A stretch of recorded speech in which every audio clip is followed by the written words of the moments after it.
Lelo panyasa voice box Charles Penlongwe akulankhula kunena kuti Amalawi ngati mukuona kuti zipani zathu kuno za ndale zikuchita mphwayi kupanga alliance vuto ndi umbombo akuti Amalawi nthawi zambiri timatha ndithu kugwirizana bwinobwino iyayi tiyeni tiphike memo koma vuto nsima ija ikapsa amene amve kuti adya akhuta ndi kusangalala amakhalatu anthu ochepa. Mwachitsanzo mmene tinali mboma chaka cha 2019-2020 Amalawi ambiri adadzipereka kuchokera ku zipani zosiyanasiyana kuti atiyeni tipange mgwirizano tiphike mmemo tichotse DPP mboma. DPP atuluka mboma tonse alliance yalowa akupezeka kuti anthu amene akupindula nkumasangalala ndi anthu ochepa amene tu ali ndi ma connections ku chipani cha Malawi Congress Party. Ndi zimenezi ulendo uno zikuwachititsa mantha anthu ambiri kuti zipani zawo zilowe mu alliance. Tili limodzi pano panyasa voice box kuti timve kuti pankhani imeneyi Charles Penlongwe akuti bwanji komanso tu nkhani siyokhayo aliso ndi nkhani ina yokhudzana ndi ma demonstrations kuno kwathu ku Malawi. Tili limodzi pano panyasa voice box. Ndikulandireni okondedwa omvera lero lino pa 5th of March 2025 and it happens to be on Wednesday. While my time says 58 minutes after 1 a.m. imene 2 minutes to 2 chigawo chimenechi chakumawa. Ndipo mbwalo limeneli muli ndine Sir Charles Ben Longwe. Ndikulandirenso nine Ngabaduli kuchoka kuno ku University of Hard Knocks kumene timagabadulana maubongo bwinobwino kuti timvane. Nde lero lino ndakutengerani nkhani ziwiri kuchokera kuno ku University of Hard Knocks. Nkhani zimene tinazo pano ndi zokhuza ma demonstrations komanso zokhuza na ma alliance. Nde ndifuna ndisanthule bwinobwino kuti aliyense amvese. Zokhuza ma demonstrations komanso alliance. Sinduzoti ndiyambe iti pamenepo komano let me put it this way. Tikamapanga memo amene amadziwa mwambo wa memo. Ena amabweresa ufa, ena amabweresa somba kandiwo usipa, ena tomato, mafuta, anyezi, ena nkhuni, ena madzi, chikalaya chophikirapo. Umakhala kuti ndi contribution ndithu kasonkha ndrama koma pamakhala ndithu ma contribution kuti memo utheke. To the end of the day palibe amene amakhala dolo chifukwa amakhala kuti nonse mwabweresa zinthu zipangizo zimene zathandizira kuti zimene mukufuna zija kapena zimafuna zija zichitike. Mwayiona ena amakhala kuti mwina sanabwerese chilichonse koma kumaliza kudya kuja ndi amene amatsuka mbale zikalaya zija ndi mapoto. Amakhala kuti apanga ndithu contribute. Ena mwayi amakhala kuti anakafuna nkhuni zija kapena aphika. Makhala kuti wina aliyense wapangapo china chake kuti memo uja utheke. Imeneyo ndi alliance. Nde memo uja ukatheka mumayenera kuti mudye nonse. Ajagula ndiwo aja adyeko. Abweresa ufa uja adyeko. Amabweresa madzi kukafuna nkhuni ophika aja adyeko. Wina aliyense adye. Mwini chikalaya, mwini zimapoto adyeko. Nde zimakhala kuti mwachita contribute ndipo nonse mwadya equally. Mwadya mofanana. Palibe kuti ayi anagula ndiwo ndi adye kwambiri. Awa anagula ufa ndi amene adye kwambiri. Awa anangophika nalibe chicho sadye pang'ono. Abadikira poteropo ayi. Imakhala contribution yona kuti wina aliyense to the end of the day amadya mofanana. Mwayiona imeneyo nde timati alliance. Mudziko muno mwachitika ma alliance. Ma alliance kuyambira ma 90s. Taona ma alliance akuchitika MCP ndi zipani zina, Aford ndi zipani zina, UDF ndi zipani zina. Taona ma alliance akuchitika mdziko muno. Ndipo ma alliance aja taonanso akutha mdziko muno. Kuyambika alliance mpaka na alliance yo kutha mdziko munomo. Kutheranso mwina ku opposition konko. Kukhala opposition kupanga alliance ndi kukapezeka kuti kugwa nayo ku opposition konkuja ndikugawanako sozida ku opposition konko aliyense ndikuyendera yake. Temu inayi kukapanganso alliance ndi chipaniso china kukagwa nayo, basi ndimene takhala tikuyendera. Mu dziko muno alliance imodzi yokha imene inachitika ndikupeza kuti alliance yo yatheka, memo wachitika watheka, ndikupeza kuti alliance ija yalowa mboma, ndi imene timayitcha kuti Tonse Alliance. Tonse Alliance itapangidwa fumu pakati pa Dr. Lazarus Makathi Chakwera ndi Dr. Saulos Klaus Chilima komanso UTM ndi MCP, zitatheka za Tonse Alliance, enanso anaona kuti chinthuchi ndi chabwino, anakajoyina. Ngati Enoch Chihana anajoyina pokhala Nkhoswe osayinira Tonse Alliance, nawonso anakajoyina. Amayi Joyce Banda anakajoyina. Ndani ena ndiye nawa anakajoyinaso. Ku Tonse Alliance kuja kukhanga tapanga zinthu zona kuti zitheke. Apa tifuna tiphike memo onena kuti tidye tonse. Amalawi tinabwera kumene kuja ku institute kuchitira umboni za Tonse Alliance, aliyense adali okondwa, ndipo tonse tinaona kuti Tonse Alliance ili bwino, ndi wina aliyense anapanga contribute kuti Tonse Alliance ija itheke, memo uphikidwe bwino, tonse tidadya. Mene zimakhaliramo kuti okafuna nkhuni, okatunga madzi, ophika, obweresa ufa, obweresa ndiwo, tomato, anyezi, mafuta, zonse zija zidatheka kuti ndizi. Pamene panavuta ndi Tonse Alliance, ndipona kuti sopano zatheka zinthu zija zapya, Tonse Alliance ija yalowa. Mene timati tonse tunde kuti tonse talowano mboma sopano. Tonse ndi ifeyo amene tinali mawerazi ochemerera kuti pamene pondezi tonse talowa mboma. Tonse takapeza kuti talowa mboma, memo watheka, ndipo aliyense anakondwera mdziko muno kunena kuti apapa memo watheka, wachitika. Yafika nthawi yokudya, memo uja uli apo, sopano tidye. Tidye memo umene taphika, umene tidye tonse pa zaka 5. Nde kukapezeka kuti kunapezeka ini yache. Amemo ono kuyamba kuonekera kuti memo ndi wathu. Mwayiona imeneyo? Ndi muja mmamva ayonso ndiwankaka honorable akuna kuti ife tinapitako tundi tikiti ya MCP, tinakaphulapo president wa MCP, kumene kuja ndikuna kuti olotaphikira zinthu zilimodzi koma zinthuzi ndi zathu. Inu a Dr. Saulos Klaus Chilima simudya nawo memo ameneyo. Inu a PP amayi Joyce Banda simudya nawo memo ameneyo. Inu a Enoch Chihana Afford simudya nawo memo ameneyo. Inu ena achinamba kuwaku msimudya nawo memo isakukhuzani, memo ndi wa MCP. Ndifake mukapeza kuti ku MCP kuja anakhalira memo ija ndikuyizungulira, ndimapezeka kuti mkatimo mwa memo muja ena ndikumapasudwa ma sanctions. Ngati Dr. Saulos Chilima aiwe takupeza ndi milandu ya corruption ya zunesata, ndeta kuchita stripping ngakhale mamises umene umakhala umbombo. Mwapanga zonse nonse, mwaphika zinthu nonse, mudye nonse, nthawi yakudya sopano after kuphika. Mwayiona ameneyo? Tiyerekeze kuti Dr. Saulos Klaus Chilima ndi chipani cha UTM anali kuphika, ndikumene amaphika kuti zinthu zija zituluke, zipye bwinobwino, zibwere apa. Andani a Enoch Chihana kutolera nkhuni, amayi Joyce Banda nawonso akupanga zawo kumene kwa kusuka mbali. Tidye zinthu zabwino pano, zapya sopano zagawidwa, tiye tizidyani. Nde ndikupezeka kuti MCP akuti zimene taphika pano payo, memo amene taphika pano tidya tonse. Mwayiona? Zatheka zachitika, talowa mboma tidya tonse. Alliance ija namba kugumbutukapo, imachita kuoneka kuti sona apapa alliance yavuta.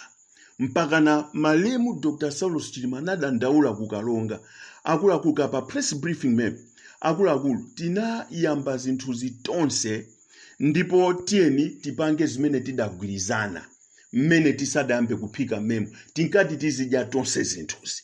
Nde chonde tisasiyane pano zichewa, ayi anatero ndithu. Ndikuyankhulanso kuti ine mabishopu kandani anandiumiriza kuti ndiphike nawo memo ameneyo. Mwayiona? ndaphika nawo lero mukuti yayi muzidya nokha. Nde kupeza kuti Saulos anayamba kumadandaula mapeto ake as Dr. Saulos Klaus Chilima kuti anthu aonesese kunena kuti munthu asadye naye memo ameneyo asamalize naye. Nde ndizijatidaziona kuchikangawa. Mwayiona umbombo ukafika pachimake umayambisa ufiti pamudzi. Ine ndi Charles Ben Longwe. Umbombo ukafikapo kuti awawa ndambombo pamudzi, chimene amayamba nosopano ndi ufiti. Sopano tipange izi awataloze tizidya tokha, malo titenge tipange zotere, awasatisokoneze, amene asogole, amene apange. Umbombo ukafika pachimachi umayambisa ufiti. Nde mmemo umene tidaphika tonse ndikukondwera kuti sopano taphika chimemo chokuti tidye pa 5 years imene.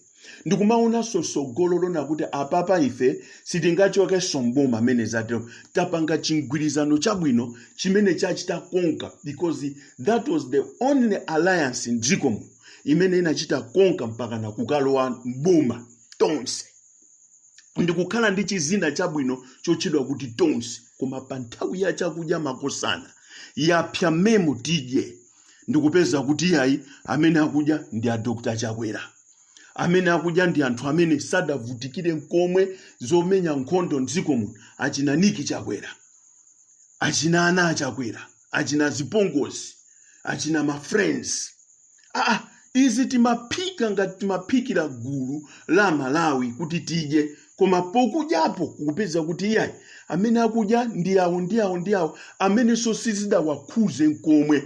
Dziko lino ngati anthu akudandaula fada phika memo amene aini achadaphikawo sadadye nawo. Tinene zimenezo akuvutika panopo, akumachita kuona anthu ena mimba zikukula siku ndi tsiku memo ophika ife. Nde mimba zikukula zikuoneka kuti mpaka zimasaya zamba kugwa mbalimu ena ndithu ndikumaoneka kuti iya zikuayendera amene kudalibe. Nde upeza kuti dziko lija sopano la nyenchera, anthu akuvutika, zakudya kulibe, chilichonse chadula, ndipo amene akukwanisa kuti akutha kugula zinthu bwinobwino ndili gulu lija la umbombo likuna kuti tidya tokha. Ndimene kukwanisa. Ena amene adaphika nawo ali nyoncholo kungoyipa. Pamenepo ndi pamene anthu akukana kunena kuti wina azima kunena kuti boma ndilo mwili. Akukana anthu pamenepo. Mwayiona? Koma alliance imene achita konka, imene achita dominate, ndipeza kuti yakwanirisa go ya alliance yake ndi imene yochedwa tonse alliance. Koma mapeto pake sidayende bwino. Zimene zikuonesa kuti alliance amene akhala kuchitika kunja ku opposition kuyambira ma 90s kuzafika mpaka na pano, ngakhale mutalowa mboma alliance amenewo amakhala opanda ntchito chifukwa choti ife Malawi tinabadwa ndi mzimu wa umbombo. Umbombo ndi chinthu chimene chili ina belt chinabadwira mkati mwa thumu. Umbombo mukamaona anthu akukangana pa social media chifukwa cha nkhani ya zipani, nkhani yake ndi umbombo. Mukamaona anthu akupatukana mitundu, kumapatulana mitundu, kumachita kuona kuti awa kuti ndi mtundu wakuti, awa ndi mtundu wakuti, nkhani yake ndi umbombo. Umbombo wapangisa dziko la Malawi kunena kuti ngakhale alliances zisamagwirenso ntchito kwina kuli konseko. Ndiye lero ndifuna ndiyankhule chonchi. Taamva a DPP kapena timangomva manong'onong'o kuti a DPP manong'onong'o mwawomo kuna kuti iwo akufuna kuna kuti ngati kukhale alliance aliwonse, president akhala wa DPP, vice president wa DPP, ena alliance azibwera kumapeto ngati number 3. Ineyo chimene chindichivomereze kuti chimene chinde chilungamo cha nkhani. Zimene zindozoona zache chifukwa kulibe alliance imene imagwira ntchito bwinobwino mdziko muno. Mwayiona imeneyo kulibe alliance. Mukamapanga alliance umakhala kuti wina waika mpeni kumphasa. Ameneyo andiolose tikaphika memoyo tizadya tokha ife nde a DPP apangiratu kuti ife tikalowa mboma president akhala uyu ndipo vice president akhala uyu ku DPP kwawoko. Inu amene mukufuna kudya nawo memo amene mukakhala ku number 3 ndekuti inu muzidikira ife tidye kaye tikamaliza kudya zimene zisalezo tizikupasani inu chifukwa choti mwangotijoyina.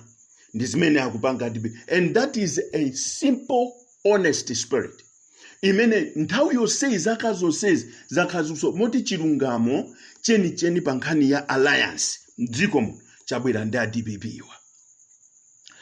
UDF nawo akunena kuti no, through experience ifeyo sitikuyenda ndi chipani chilichonse tikuyenda pachoka tikuyenda patoka siufunanso alliance serious. This is the simple honest chifukwa they've got an experience yona kuti mdziko muno palibe alliance imene imachitika mwachilungamo kuti tikupanga alliance. We are building alliance here. Ndipo concrete alliance yathu ndi nawonso a UDF akubweranso ndi chilungamo chawo being honest kuti ife sitikufuna kukhala alliance ndi chipani china chilichonse. So Amalawi ndati ndikuuze ndikuna kuti mukamaona zipani zimenezi zikukanikana kuti zipange alliance si chifukwa chona kuti sakufuna kutenga boma limodzi ayi, koma chifukwa chonena kuti mdziko mu tili ndi spirit ya umbombo. Tikana kuti uyu akhale vice koma wa chipani china ndi kuti pali ngozi yayikulu sizimatheka mdziko muno. Amalephereka kukhala munthu wa chipani chomwecho vice wa chipani chomwecho koma kuti aendere limodzi mpaka na zaka zonse 5 zimakhala zovuta mdziko muno. Ndifake mkuona kuti alliance akuvuta ngakhale kuti ife Amalawi tili ndi mtima wonena kuti tikufuna alliance iyo. Alliance ndimene ufunikira mdziko muno. Inu ndinu tagwirizanani zimene zakhala zikulephereka ngakhale matchalichi kuti anthu agwirire ntchito limodzi. Mbusa ndi associate wake pamakhala mavuto. So associate akhakuti akugwira ntchito bwino kuposa mbusa wankuluyo. Mbusa wankuluyo amachosa associate ndikamponya kutchire. Achokepo pamene pofama members a church akumukonda kwambiri. With experience ndi zimene zimachitika. Kunzikiti ndi chimodzimodzi zimakhaso chimodzimodzi. Mwayiona imeneyo kaya ndi ku activism kumene timapanga zawo activists inu ya Malawi ndi mboni. Mwationa ife ma activists tikugawanikana tikupatukana ndikumakanika okhala limodzi fani dziko muno chimene chinakula ndi umbombo. Nde umbombo uja ndi umene ukukanikitsa kunena kuti zinthu ziyenda bwino mwadongosolo mwandondomeko. Umbombo udatipha situzoti udayamba ni ndani koma umbombo nde mtima weni wa Malawi uli pa umbombo. Ndifake mukapeza kuti ngakhale president amene kuti akweze malipiro boma likweze malipiro a munthu amene amatsesa pa office zimakhala zovuta. Boma likweze malipiro a anthu amene amagwira ntchito mwamwenye zimakhala zovuta chifukwa chani akachita bwino amenewa azatitukwana.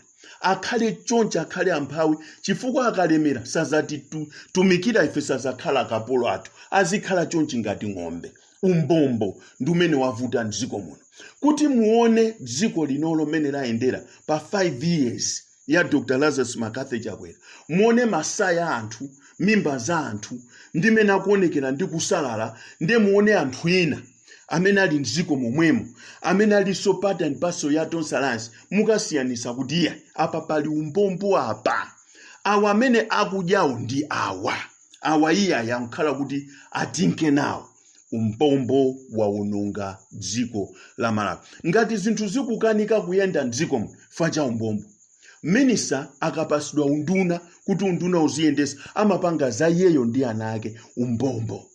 Za ntchito zoti wapasidwa ntchito yoti agwirire gulu imakhala ngati ampasa ntchito yoti agwirire ana ake agwirire nyumba mwake. Umbombo umenewo. Umbombo wavuta mdziko muno. Anthu akulephera kugwira ntchito zawo zoyenerera zotukula dziko lino chifukwa cha umbombo. Mukundimvera kuchokera kuno ku University of Hard Knocks ndipo muli ndine Sir Charles Benilongwe. Nde alliance yawa ndofunika kuti atheke alliance wakuti atheke nde kuti zitheke tifike pa root ya vuto kuti vuto ndi chani ndetikapeza kuti vuto ndi mitima. Ngati tikufuna malansi tiye tisegulaneni mitima, tikonze mitima ya anthu, tichosemo tizulemo cha umbombocho, tikachichosa cha umbombocho umu tizulemo umbombo, umu tizulemo umbombo, malayansi atheka. Koma choncho choti wina wabisa mtima wake koma musemo mulizima umbombo, malansi dziko muno sangatheke. Akhoza kutheka koma malansi akathera kuchika ngawa. Muli ndine Sir Charles Ben Longwe. Ndamaliza. Tibwere ku nkhani ya ma demonstrations. Mdziko muno mumakhala muli president amene amasankha maunduna. Tikamapanga ma demonstrations, kodi tiziona kuti kodi mademo awa akuyenera kuti akafikiridwe ndani? Amene ali responsible ngati za ku agriculture ndekuti Minister of Agriculture, ngati za ku trade zokhuzana ndi malonda kukwera kwa zinthu ndi choncho Minister of Trade. I believe ndi chifukwa chake a Dr. Lazarus Makathi Chakwera adawachosa agwengwe pa unduna wa trade siku limene anyamata mulilongwe anapanga ma demonstrations kuchani uku ku parliament. Mwina zikhoza kutheka kuti agwengwe anachosedwa undunawo chifukwa choti andani awa Minister of Local Government Honorable Richard Chimwendo Banda adagendedwa, mwina adavuya nazo. Ndikuona kuti tiachotsawa chifukwa choti apata kuyakapena kupeza chance chona kuti tiachotsawa tiayikepo awa. Mwayiona imeneyo ndi anayika Vitumbiko Mumba. As I'm speaking right now, Minister of Trade ndekuti nda Vitumbiko Mumba. But after those demonstrations, Vitumbiko Mumba anayenera kubwera ndikupanga national address. Guys, pali mavuto awa, mavuto ifamene asankhidwamo ndekuti Dr. Lazarus Makathi Chakwera apanga trust kuti uyu ndi amene angagwire ntchito bwino kusiyana ndi gwengwe. Koma mavuto aja ali still not addressed. Instead, boma la Chakwera litasankha nduna ina kumuchosa gwengwe ndikusankha nduna imene akuona kuti ndekhoza kugwira ntchito. Palibe mafunso na kuti nanga chifukwa chani akutusa ndrama ndikumapanga ma meeting ndi mavenda kuseri.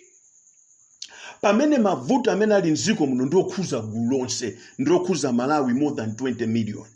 Chifukwa chani akutenga ndrama kupereka kwa mavenda kuti mavenda kugwirane apa kundilandeko, mavenda kugwirane apa kulimbi kuno, mavenda kugwirane apa kumzuzu kuno. Zimenezo zikuonesa kunena kuti ngakhale asankha nduna ina yatsopano, koma ndunayo singakwanise kugwira ntchito apart from bribes. Tingwapanga bribe anthuwa tiatseke pakamasa mayankhule chifukwa izizi zimene akufuna zisizingatheke. That is period. Izi zimene akudimanda anthuwa sizingatheke. So the best way taitana ni mavenda abwere apa tiyapaseka timamiliyoni. Mavenda wasogoleta kana tupase ni mamiliyoni. Musiye musamapange chete. Nde ena akapambwe mulenga ngati achina Ben Longwe amene ndazingothidwa tiye gasi ndukatisekeredwa. Tiye gasi ndukasekeredwa mpaka na kuzisankhuwo chifukwa chani tili muboma limene limasankha nduna mosaganizira kunena kuti ndunayo ikagwira ntchito yanji imene ikapindulire Amalawi. Nduna zonse zimene zakhala zikusankhidwa boma la Chakwera palibe nduna ulo imodzi imene yakhala phindu kumtundu wa Malawi. Mwayiona imeneyo madandaulo sa Malawi palibe dandaulo limodzi limene lidayankhidwapo. Tapanga ma demonstrations a HRA mdziko muno okhuzana kukwera kwa katundu kuyambira 2022. Ma demonstrations amene aja nkhani yake nali yakukwera kwa katundu. Achakwera sadasankhe. Minister of Trade sada yanke mpaka na lero lino. Abone Kalindo apanga ma demonstrations okhuzana kukwera kwa katundu yemweyo koma sada yankidwe mpaka na lero sizidatheke. Ndiponso kumafikaso mavenda kumabloka ma demonstrations okhuzana ndi kukwera kwa katundu amene anthu ena amapanga mpaka matengera ma injunction dziko muno sada yanke.